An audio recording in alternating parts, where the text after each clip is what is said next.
What if I told you that one of the most well-documented disappearances in history happened in a resort packed with tourists, in a town filled with people, and somehow, not one person saw anything. A family on vacation. A child tucked into bed. Just 90 minutes later, she's gone. No broken windows. No signs of forced entry. No screams in the night. Just an empty bed, and a mystery that would spiral into an international obsession. This isn't just another missing persons case. This is the story that changed how we see safety, trust, and even justice itself. And despite hundreds of leads, dozens of suspects, and years of investigation, one question still haunts the world. Where is Madeleine McCann? Welcome to True Crime Hub, where we shine a light on the world's darkest mysteries. Subscribe if you haven't already, because what you're about to hear may change the way you look at the case forever. It was supposed to be a relaxing holiday. In May of 2007, Kate and Jerry McCann, both British doctors, took their 3 children, Madeleine, and her younger twin siblings, to the Ocean Club resort in Praia da Luz, Portugal. They weren't alone. A group of close friends and their families had joined them. Each evening, the adults followed a routine, putting the kids to bed, then heading to the resort's tapas restaurant nearby for dinner, checking on their children every so often. But on the night of May 3rd, something would shatter that routine, and lives would never be the same. Let's break down that night, minute by minute. 6 p.m. the McCanns play with their kids, give them baths, and get them ready for bed. By 8:30 p.m., all 3 children are reportedly asleep in apartment 5A, just 50 meters from the tapas restaurant. 8:35 p.m., the McCanns join their friends for dinner. The group agrees to take turns checking on their kids every 20 to 30 minutes. 9:05 p.m. Jerry McCann checks on the children. He says all is well, Madeleine is asleep, the room is quiet. 9:15 p.m. Jane Tanner, a friend dining with the McCanns, walks back to check on her kids. She later claims she saw a man carrying a small child across the street near the apartment, but she didn't think much of it at the time. 10 p.m. Kate McCann gets up for her check.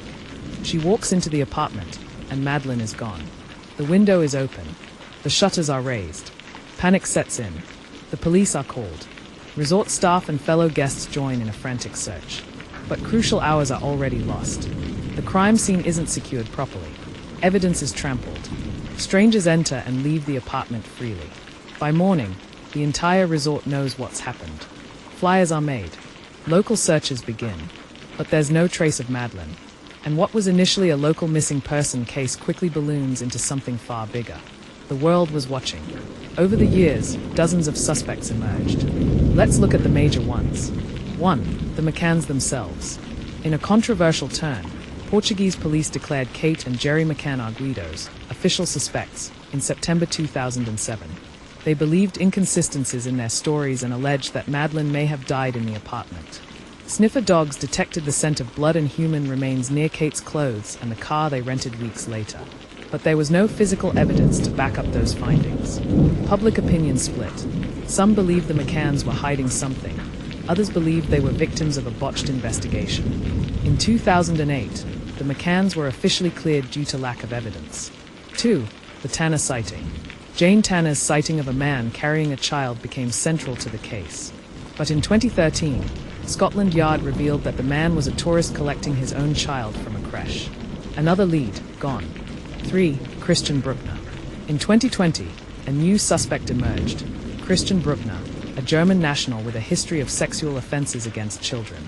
Brückner lived near Praia da Luz at the time of Madeleine's disappearance.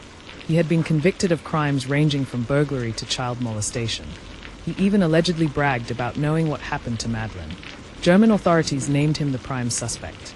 But as of today, no charges have been filed in relation to her disappearance. This wasn't just a case. It became a media hurricane. Millions of pounds were poured into the investigation. Sightings came in from Morocco, Malta, Australia, and even India, all false alarms. Psychics weighed in. Tabloids printed wild theories. Public figures and celebrities offered rewards. Some accused the McCanns. Others accused the police. Conspiracy theories swirled. Child trafficking rings, cover-ups, political involvement. And through it all, one fact remained. Madeleine McCann was still missing. In 2019, Netflix released a highly anticipated documentary titled The Disappearance of Madeleine McCann. It reignited public interest and introduced the case to a new generation. The series covered the original investigation's missteps, how Portuguese and British authorities clashed, how crucial evidence was lost, and how early decisions potentially derailed the truth.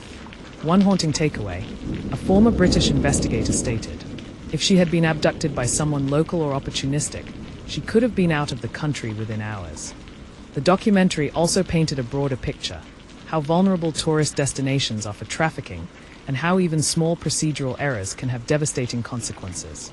Interestingly, the McCanns did not participate in the documentary, citing how it might hinder the investigation. More than 17 years later, the case remains open. Operation Grange, a special unit within London's Metropolitan Police, continues to investigate. German prosecutors say they are closer than ever to solving it, but still, there's no breakthrough. Christian Brückner remains the most prominent suspect. Yet without concrete evidence, the case sits in limbo, filled with more questions than answers. Behind all the theories and headlines is a family, a little girl. Madeleine Beth McCann would be 21 years old today. For her parents, every birthday passes with a mixture of hope and pain. They've said they believe Madeleine could still be alive. Their determination hasn't waned. And for the rest of the world, her face has become a symbol, not just of loss, but of how fragile our sense of safety can be. So, what do you think happened to Madeleine McCann? Was it a calculated abduction? A tragic accident covered up? Or a failure of systems meant to protect our most vulnerable? Drop your thoughts in the comments. Be respectful. Be curious. And remember, behind every case we cover is a real person, someone whose story deserves to be told. If you found this episode compelling, give it a like and share it with someone who's followed this case for years. And if you haven't already, subscribe to True Crime Hub, where each week we break down the darkest and most mysterious crimes from around the world. Until next time, stay curious, stay safe, and stay vigilant.